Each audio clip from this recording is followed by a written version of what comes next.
Hello there. I'm Dark Rufus. Unfortunately, my universe was coming to an end, so I had to find a new home.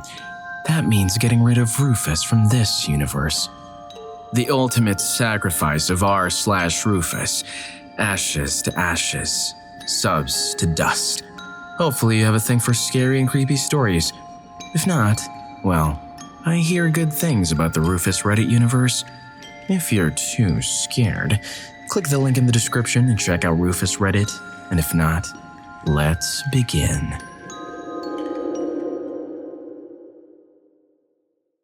What is the scariest true story you know? Story 1. The story of Jamie Claus is terrifying. In rural Wisconsin last year, a young girl went missing after her parents were slain in their home.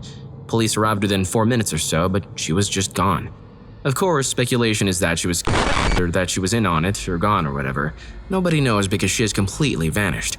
88 days later, in the middle of a northern Wisconsin winter, she runs out into the street to a woman walking her dog. She had been held captive about 40 minutes from her home. All of that is scary enough, but here's the terrifying part. She'd never had any contact with the guy who hurt her family and took her. One day, he was driving to a new job, at which he only lasted a day, and saw her get on the school bus. At that moment, he decided that he was going to take her. There's no warning, no grooming. There was absolutely nothing that she or her family could have done to avoid everything. A creepy young man saw her from 100 feet away and decided that he would harm her family and take her for himself. Jamie is my cousin. Of course, no one wants to assume the worst, but by the time she managed to escape, we had all pretty much assumed she was gone. The emotional roller coaster of finding her alive after my aunt and uncle had been harmed like that was insane. It was just crazy. Seeing the story in all of these magazines, having classmates talk to me about her without realizing my connection, seeing America grieve with my family over this tragedy, etc. For the longest time, I didn't allow myself to feel anything because I had the mentality that I was too far removed as a cousin who had only met them a couple times, and closer family and friends had it worse than me. Then to see other people who didn't even know them crying was just weird. It almost made me mad. Now I'm getting to a better point with grieving and can appreciate the entire community coming together and stuff, but I'm still emotionally confused about the whole situation. Man, it makes me wonder about those perpetrators who just decided they'd harm others, like it's a completely normal thing to do. Terrifying. Story 2. I grew up in a funeral home. I helped out in the office. When I was a teen, we got a call from a man whose wife and infant baby had been slain. There were very few clues. It made headlines. Cops set up surveillance at the viewing. It was heartbreaking, as the mother was holding the baby in her arms. I was asked to take the flower cards and periodically get the husband and ask if he recognized the names, and then photocopy them and put them back. I did it because I was a kid. People knew me and I was unobtrusive. I talked to the husband quite a bit. He seemed devastated and shaken. The cops told me they had an eyewitness to someone leaving the house on that fateful day. The witness was a 3-year-old girl. She recognized the man leaving. It was the husband's best friend.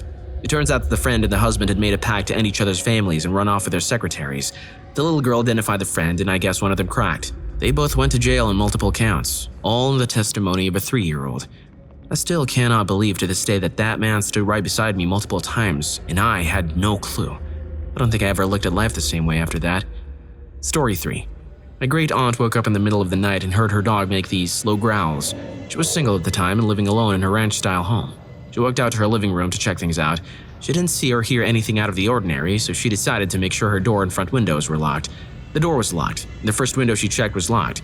When she lifted the mini blind in the second window, it was wide open and a guy in a ski mask was standing there. She said he laughed this evil laugh and said, "Party time." Then he started to climb in. She screamed that she had a gun and her dog started barking his head off. The would-be perpetrator decided to bolt. My aunt did get a gun after that and learned how to use it. The police took all the information, but nothing more ever came of it. This happened in the mid-90s, so no one had Ring or Nest cams. The police thought he had probably been watching her for a while and established that she lived alone. She was very grateful that he decided to run. Her house was in a neighborhood of homes that were close together. I think he knew her screams probably woke someone up, and they did. When she called 911, they told her a car was already on its way to that address. It gives me chills thinking about what could have happened. That situation made me believe in guardian angels. Her dog was a basset hound. She wasn't really thinking about getting a puppy, but friends had this litter and something about him captured her heart. It was a typical basset. He snored, drooled, and had low energy, but he came through when it mattered. He only lived to be about 4. He had Addison's disease. It was a furry 4-legged blessing. Story 4. Everything has to do with Haj Mohammed Misfawi. He was a shoemaker who lived in Morocco in the late 19th and early 20th centuries. He and his accomplice, a 70-year-old woman called Anna, used to knock out and end young women who came to the shop. Eventually, one of the victim's parents traced her movements to the shop, and after 36 remains were discovered nearby, Miss Faywe and Anna were questioned and persecuted. Anna didn't survive, but Miss Faywe confessed, usually for a tiny amount of money. His initial sentence was crucifixion, a very unusual punishment even then. However, there were many protests from powerful foreign embassies, and Morocco couldn't do much against them. Instead, he was given a more common punishment. However, the mood in Marrakesh was that this was far too lenient, so they settled on live entombment. A special cell was constructed in the wall of Bazaar, about 2 by 2 by 6 feet. Chains were attached to one wall to ensure he would be kept standing. Miss Faywe wasn't told of his fate until the morning of his sentencing, when he was led screaming in chains and slowly bricked up inside. Once the last brick had been laid, the crowd would fall silent until he started screaming. They would cheer. He screamed nearly constantly for 2 days. On the 3rd day, he fell silent. That punishment is excruciating.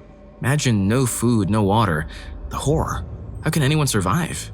But fear not, because my channel is here to supply you with all the sustenance you need, so make sure to like the video and subscribe, and together, we'll brave the uncharted territories of crazy criminal minds and spine-tingling stories. Story 5. Personal story. When I was young, I regularly attended a choir club for kids. One day I was picked up by my dad to drive me home. I was confused about it, as it was always my mom who did, but I did not think much about it until halfway through the drive. My dad began to mumble about how sorry he was and how I would never see him again. More than a bit frightened and confused at that point, I kept asking what he meant, but he wouldn't say. Until we were home, he did not leave the car, instead urged me to get out. Finally, he told me I would not see him again because he would be gone very soon for what he did and that the police would answer me. After he practically kicked me out of the car, I rushed home, but no one was there. But I found the door open and a terrible mess on the floor. The police were nearby and explained what had happened. My dad was obsessively jealous and had found a pack of old rubber in the cupboard, so he drew the conclusion that my mom must have cheated on him. Never mind the fact that we only recently moved into this apartment, and they could have been left by previous tenants, or the fact that he controlled my mom's every step and never let her go anywhere alone. The police took me to the hospital where my mom, luckily alive, was being treated. My dad had hit her with a full wine bottle. The only reason she survived was because my little brother intervened. If it weren't for him, my dad would have ended my mom in a fit of jealousy. When he said that I would not see him again, he meant that he had planned on ending himself shortly after dropping me off. He did not succeed. The police managed to get him onto a mental ward. This, to this date, is the scariest thing that has ever happened to me. But I keep thinking of my brother all the time. To witness your own mom being hurt by your dad. We both suffered extreme mental trauma from this event later down the line, but somehow turned into decent people. I never really told him how grateful I am that he was there, but I think that I really, really should. Despite what my mom went through, she's the most cheerful and sweetest woman I've ever known. It takes real strength to come out of such a terrible marriage, continue to live your life in such a positive way, and also raise her 2 children alone. Story 6. This story definitely isn't the scariest in these comments, but another woman fell in love with my great-grandfather, and he was already married to my great-grandmother, so she came to their home with a weapon while he was at work. When my great-grandmother opened the door, she shot her. However, my grandmother, then 3-ish years old, was behind her watching everything. I guess she concluded that she wouldn't remember, wouldn't be believed, or simply couldn't hurt a child, being a mother herself, and thankfully didn't do anything to her. This was around 1930. Forensics wasn't very advanced, no evidence was left, the case went cold. Life continued on, and eventually the woman, named Lorraine, got what she wanted. She convinced my great-grandfather to marry her. She had 2 children from a previous marriage, both older than my grandmother. I don't know what happened to her first husband, honestly. She told everyone exactly who hurt her mother, but no one believed her. Who would believe a kid who obviously misses her mother and is having trouble adjusting to her new family? People just thought she demonized her stepmother for replacing her mom. Or maybe imagined it. It's an easy conclusion to reach, honestly. And so years and years pass. She grows up with the perpetrator of her mom's end in her own house, sleeping rooms away. And Lorraine knows that she knows. She appears like the perfect housewife, swooping in and caring for the grieving father and child. My grandmother grew up tormented by her and her children. There was obvious favoritism. The stepkids are spoiled and she's the black sheep of the family. She moves out and marries my grandfather the first chance she gets. She moves on and has children of her own, 5 boys. Lorraine became ill and finally landed on her deathbed. And there she finally confessed to the truth and told everyone what she had done. I guess she was worried about the state of her soul. 57 years have passed since the incident. 16 since my great-grandfather passed. I never knew the truth. No documents were ever officially amended to state that she was the perpetrator, as far as I know. The authorities still consider the case cold, almost 100 years later. It drives me nuts that my grandmother always knows, and even after she was an adult, people just said, "Oh, you had an active imagination as a child."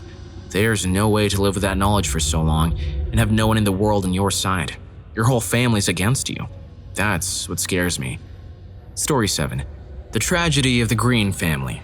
A deranged kitty fiddler named Joseph Edward Duncan was already on the run from the cops for a past charge. He was incredibly charming and manipulative, and he was truly pure evil. He camped outside a family's rural home, unseen by them. He picked it out after driving past it and seeing children's toys outside.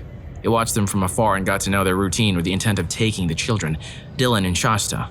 Jed found the lock on the door was broken, entered their home in the middle of the night and tied up the mom, dad, and son. He put Shasta and Dylan in his car and slayed the rest of the family. He traveled around various campsites and cabins with Shasta and Dylan captive, violating, punishing, and hurting them. He eventually ended Dylan, but Shasta talked him out of it. Jed ended up telling her she taught him how to love. The scariest part is the CCTV footage of Jed and Shasta at the gas station, because you could easily believe they were just a normal dad and a grumpy daughter if you were an onlooker.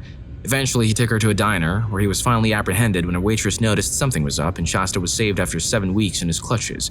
As he was dragged away, he called to her. "Promise me you'll visit me in prison." And she said she would. I don't know if she ever did. Jed was found guilty of 3 previous acts of child maltreatment. He passed away a few months ago from cancer. But the worst part of it all is how horrible Shasta's life has been afterwards. Dependence on illegal substances, being in and out of jail, losing her children, etc. This is the most horrifying story ever. Story 8. A guy I was good friends with had a party one night and called me to invite me over. It was me and my wife's first day off together in a while, and our daughter was excited. I mentioned it to my wife and my daughter said, "No, don't go, Daddy." Of course, I couldn't resist that, so I stayed home and we had a good night. My friend, however, had the worst night of his life. His party was going well and everything was fine, even though there was a friend of a friend there who no one really knew. It turns out the stranger had been smoking angel dust and decided to start harming people. He took a butcher knife and harmed 3 people. My friend's wife threw their kids out of a 2-story window, jumped out herself, took them into the woods and called the police. All 3 people perished. The police found the guy walking down the side of the road, messed up and incoherent. He had no idea what he had just done, so he said. What really pisses me off is that he was such a good guy. He was a big biker-looking teddy bear. He was never an a-hole to anyone and always did what was right. We worked together and hit it off from day one. Always ready with a joke and smile. Maybe not going saved my life, or maybe I could have helped. That weighs on me even 20 years later. The fact that some deranged man destroyed the lives of 3 good families that he didn't even know really pisses me off, and I hope he rots in prison and gets his bum kicked every day. R.I.P. Blaine. You were a good man. R.I.P. Blaine. Story 9. I used to work at a cave. It was a tourist attraction, very busy place. The tour guides used to tell people all the different ways that people passed away in the cave. The script was changed in the late 1990s to make the tour more G-rated. But needless to say, all of us employees still know how many people have passed away there since the 1890s.